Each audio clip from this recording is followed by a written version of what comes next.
အားလုံးမင်္ဂလာပါခင်ဗျာကျွန်တော်ကိုသစ္စာပါအဲ့တော့ကျွန်တော်တို့ဘောလုံးပွဲပြောကြမလို့လားဆိုတဲ့ episode လေးရတော့ကျွန်တော် episode 3ခုထိပြီးသွားပြီဖြစ်ပါတယ်ဒါကတော့ကျွန်တော်ရဲ့တင်ဆက်မှု episode 4အပိုင်း4ပဲဖြစ်ပါတယ်ခင်ဗျာ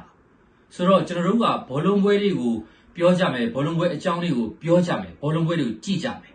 ဒီအခြေအနေကနေတဆင့်ကျွန်တော်ကိုသစ္စာပွဲပြီးမှကျေးဇူးတင်ပါနေတင်ဆက်ချင်တာလေးတစ်ခုရှိပါတယ်ဒါကဘာလဲဆိုရင် watch and learn ပါခင်ဗျာကျွန်တော်တို့ဟာဘောလုံးပွဲကိုကြည့်တယ်ဘောလုံးပွဲကိုကြည့်နေရင်တော့ဘောလုံးပွဲအကြောင်းတွေကိုပြောနေရင်လည်းကျွန်တော်အင်္ဂလိပ်စကားလေးကိုလည်းကျွန်တော်တစ်ဆင့်တိုးပြီးတော့လေ့လာစေခြင်းနဲ့အတွက်ကြောင့်ကျွန်တော်ဒီစီစဉ်လေးကိုထပ်မံပြီးတော့တင်ဆက်ရခြင်းဖြစ်ပါတယ်ဆိုတော့အင်္ဂလိပ်စကားဟာတိတ်ကိုပဲအရေးကြီးပါတယ်ကျွန်တော်တို့ globalization ဆိုတဲ့ဖြစ်လာတဲ့ဖြစ်တည်မှုကြီးအပေါ်မှာကျွန်တော်တို့ဘာသာစကားတွေဟာအရန်ကိုအရေးကြီးလာပါတယ်ဒါကြောင့်ဘောလုံးပွဲပြောတဲ့သူပဲဖြစ်ဖြစ်ဘောလုံးပွဲအကြောင်းတွေကိုလေ့လာသူပဲဖြစ်ဖြစ်ဘောလုံးပွဲနဲ့ပတ်သက်တဲ့သတင်းအချက်လက်တွေကိုလေ့လာသူပဲဖြစ်ဖြစ်ကျွန်တော်တို့ဟာအင်္ဂလိပ်စာကိုအခြေခံအနည်းဆုံးအခြေခံအဆင့်တစ်ခုတော့ရရှိထားမှဖြစ်ပါမယ်ဒါကြောင့်ကျွန်တော်ရဲ့ဒီအစီအစဉ်လေးကနေတစ်ဆင့် watch and learn ပုံစံမျိုးနဲ့တင်ဆက်ရခြင်းဖြစ်ပါတယ်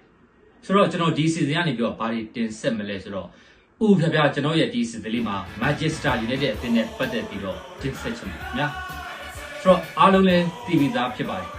Manchester United အသင်းဟာ Aston Villa အသင်းနဲ့ကစားတဲ့အခါမှာ2 ဂိုးဆိုတဲ့ရလဒ်နဲ့ရှုံးနေခဲ့ပါတယ်မိအင်းနှစ်ခါနာလို့ပဲပြောရမလားမသိပါဘူးခင်ဗျအသင်းကရှုံးရတဲ့အပြင်ကျွန်တော်တို့အသင်းရဲ့အဓိကအားထားရတဲ့ Bruno Fernandes ဟာဒီပွဲစဉ်မှာဒဏ်ရာရသွားပါတယ်ဆိုတော့ Bruno Fernandes ဒဏ်ရာရသွားတဲ့အတွက်ကြောင့် Bruno Fernandes ဒဏ်ရာရတာနဲ့ပတ်သက်ပြီးတော့အသင်းရဲ့လက်ရှိနီးပြဖြစ်နေတဲ့အမိုရင်ကတော့ပြောထားတာလေးရှိပါတယ်အဲ့ဒါကတော့ကျွန်တော်ဖတ်မိတဲ့သတင်းတွေတစ်ခုထဲမှာ impossible to replace ဆိုတဲ့အသုံးအနှုန်းလေးပါဆိုလိုတာကတော့ Bruno Fernandes ရဲ့နေရာကိုအစားထိုးလို့မရနိုင်ဘူးဆိုတဲ့စကားလုံးလေးပါခင်ဗျဒါ BBC သတင်းကနေကျွန်တော်ကောက်နှုတ်ထားတာဖြစ်ပါတယ်အဲ့တော့ impossible ဆိုတာမဖြစ်နိုင်တာဒါလည်းအားလုံးသိပြီးသားပါဒီစကားလုံးကတော့ထူးတယ်လေမိတ်ဆက်ပေးစရာမလိုဘူး possible ကနေလာတာရှေ့မှာ im ထည့်လိုက်တဲ့အတွက်ကြောင့်မဖြစ်နိုင်ဘူးဆိုတဲ့အဓိပ္ပာယ်မျိုးပေါ့နော် replace ဆိုတာလည်းထိုနေတကောက်မှာပဲ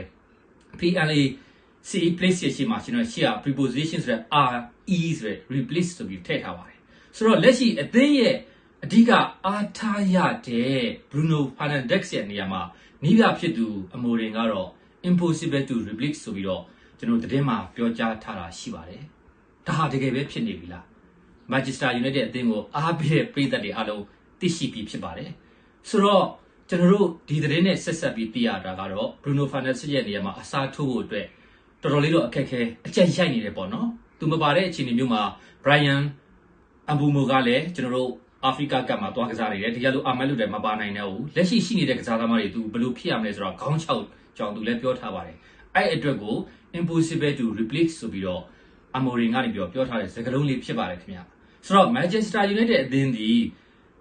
Bruno Fernandes မပါနိုင်တဲ့အခြေအနေမှာကျွန်တော်တို့လက်ရှိအသင်းတွေကတော့အသင်းကြီးရလို့မဟုတ်သေးပါဘူးကျွန်တော်တို့ Newcastle ပြီးရင်နောက်ထပ် Wolves တို့ Leeds တို့ Burnley ဆိုတဲ့အသင်းတွေနဲ့ကစားရမယ်ဒါပေမဲ့အဲ့ဒီအသင်းလေးတွေကလည်းတန်းစင်းစုံကနေရုံးထွက်ဖို့အတွက်မဖြစ်မနေကြိုးစားကြမှာဖြစ်တဲ့အတွက်ကြောင့် Manchester United အသင်းအတွက်တော့တော်တော်မလွယ်ကူတဲ့ကိစ္စတစ်ခုပါတယ်ဒါကတော့ကျွန်တော်ဒီနေ့ Watch and Learn အစီအစဉ်ကနေပြီးတော့ထုတ်နှုတ်ပြီးတော့အားကစားနဲ့ဆက်ဆက်တဲ့အကြောင်းအရာလေးကိုတင်ဆက်ခြင်းဖြစ်ပါတယ်ခင်ဗျအဲ့တော့